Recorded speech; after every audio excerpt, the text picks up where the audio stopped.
One of the biggest complaints about Advent when it came out was that it was so buggy. These are pretty hard to catch on camera, but I figured why not end the thread on this note. We're going to turn on the Xbox first off. Going to watch the Majesco and Glyphix sort of intro cinematic thing, and show you why this was a problem.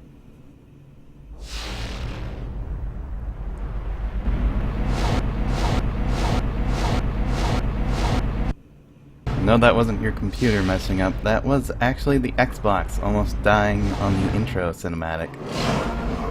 Anyways, we're going to switch to the PC version real quick. If you load up a chapter, let's say chapter 5, that has a cutscene that starts it, if you hit escape on the loading screen, it actually lets you bring up the normal menu of the game instead of skipping the cutscene, the option for skipping it. And it actually loads the background of the area and not the cutscene. So what happens if you hit load checkpoint here? Well, it reloads the cutscene, but it lets you bring up the menu normally on top of it. Now, you do anything here and the game crashes. If you let the cutscene finish, it crashes. Like that. The Seeker dropship is actually fully pilotable. It's just you never get a chance to do it. I had to jump through some pretty big hoops to get this to work. But I know sometimes when I was inside a Seeker dropship, it would pop up with a hit E to activate button. And that's because it's actually possible.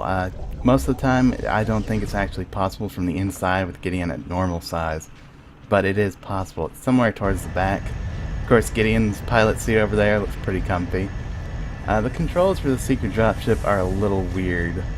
But first, it doesn't have a camera follower, so normal size doesn't work if you're trying to pilot it. You can't see a thing.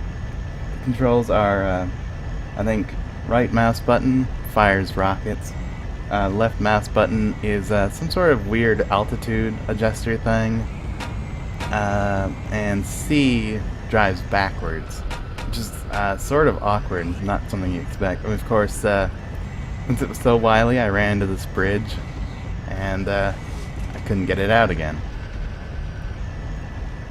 You can actually jump out of it, unlike all the other vehicles in the game, like, say, the Warhammer turret or the Seeker speeder.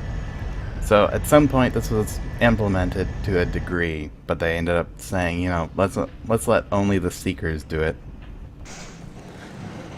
And occasionally you'll just see weird stuff like this where an NPC will just loop an animation over and over again. One of my favorite things, actually, is if you go into first-person mode and punch something, Gideon will keep his hand up in the air for a long time afterwards. I call this the fist pump, because it's the only appropriate thing I can think of. This works on just about anything. You just run up to it in first person and punch, and there's a nice long shot there. It also works on dead bodies, like I'm going to try it out on that Seeker scanner back there. I think it's because his ragdoll hadn't settled that it let me do it.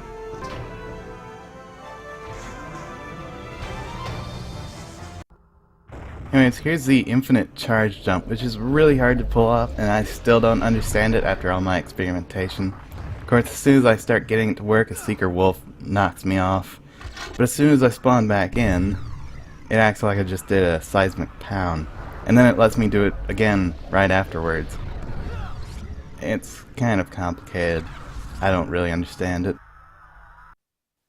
Here's one of the reasons why you kind of don't want to mess with level geometry too much.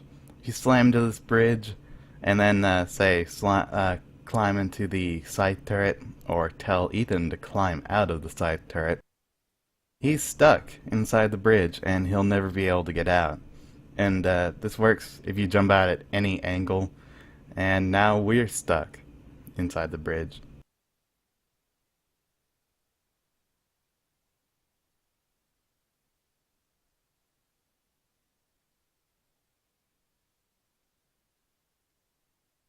I was actually trying to get another glitch to work here, but I started throwing grenades, and Ethan just outright disappeared on me. I even reloaded it, and he did the exact same thing when I threw another grenade. I really have no explanation for this. But here's how this glitch works. If you load the checkpoint as soon as you land on Barhan, you can push Ethan around. This isn't really intended to happen, but it can. And then if you fist slam him, he starts running off in a direction. So I aimed him towards the water.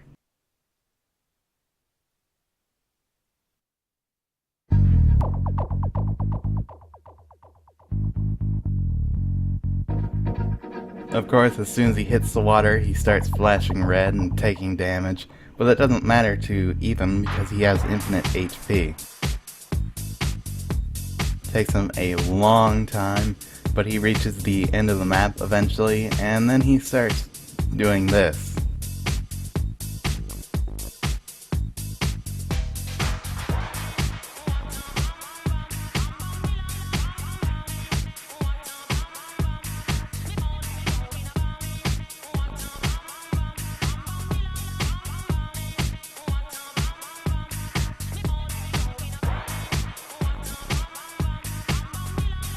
Pretty nice view of the rest of the map, though. Right after this, once I had climbed in the scythe and Ethan had too, he started shooting the Marines over here. And in fact, he spawned over in this scythe while I was on the other side of the map. And of course, the Marines actually see him as an enemy, so they're firing rockets at him. I finally just told him to get out of the turret. And he apparently broke the turret because it kept firing inside the scythe after he got out.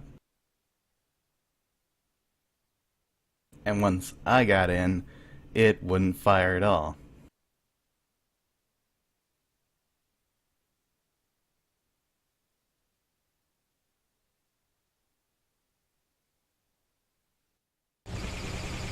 Here's a glitch I kind of showed off in one of the next time clips. You shoot this scythe, the Marine AI doesn't know what to do, and it just keeps driving. Now I decided to hop in the turret here, just to show what happens. You pass this point, it loads the cutscene up again. You can skip that, everything's just fine, except Gideon is obviously not in the turret, technically, but he's in the turret. And the Marines have no idea what to do. Their AI is not programmed to drive scythes. So they just keep running along this wall for a long time. Sometimes the game does weird things like spawn seekers in areas they can't get out of, like this seeker looks like he's having a good time underneath this beam. And then you have things like this where a seeker dropship will spawn in an area it can't get out of. They're not programmed to dip down at this point. I think they are actually programmed to fly up before they fly in. And this is weird with the Seeker Fury. If you blow up this thing with the alt fire, it just shrinks it down to minuscule size. Don't ask me how it works. Some of the physics objects in like Lurium and whatnot are a little weird. They explode in an odd manner. And then the chairs inside the command center in Chapter 3 are also a little unusual.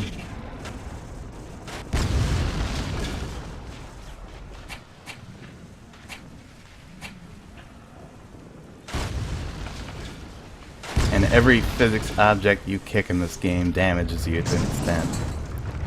This is something I pretty much have to do every time I come through this section.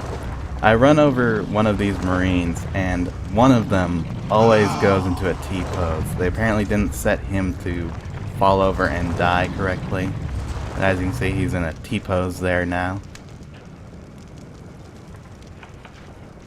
And really, after messing around with Advent so much, T-poses are hilarious. This one was weird. I don't understand it. I went to first person and Gideon just started freaking out. And this other time, Gideon would not stop punching. Normally it goes into a combo, but...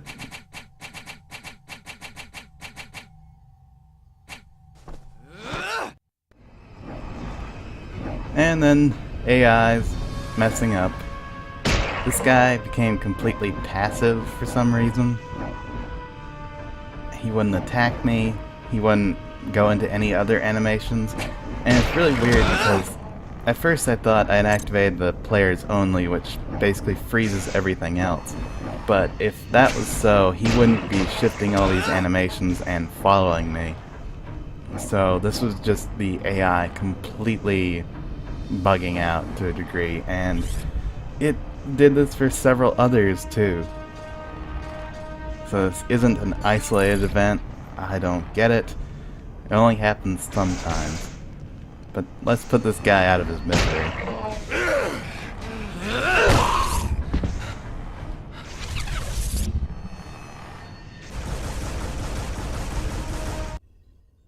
Anyways, here's a item reloading trick I found one time. If you fire a weapon and reload, you know how Gideon does that twirling reload animation? Well, what happens if you pick up a gun while he's doing that? Well, it basically transports to his hand after he finishes the animation. But I found something else about this. If you just basically shift firing off the weapon, reloading, picking up another weapon over and over again, eventually the weapons stop letting you pick them up. They become objects on the ground that can't be picked up at all. I didn't think much of this at first, I just thought it was this weird thing, but when I loaded the next area, I noticed that a Talmage and a Faust had spawned in front of me. Excuse me, Exalted One. I didn't really understand this, so I figured I'd show off this little thing with these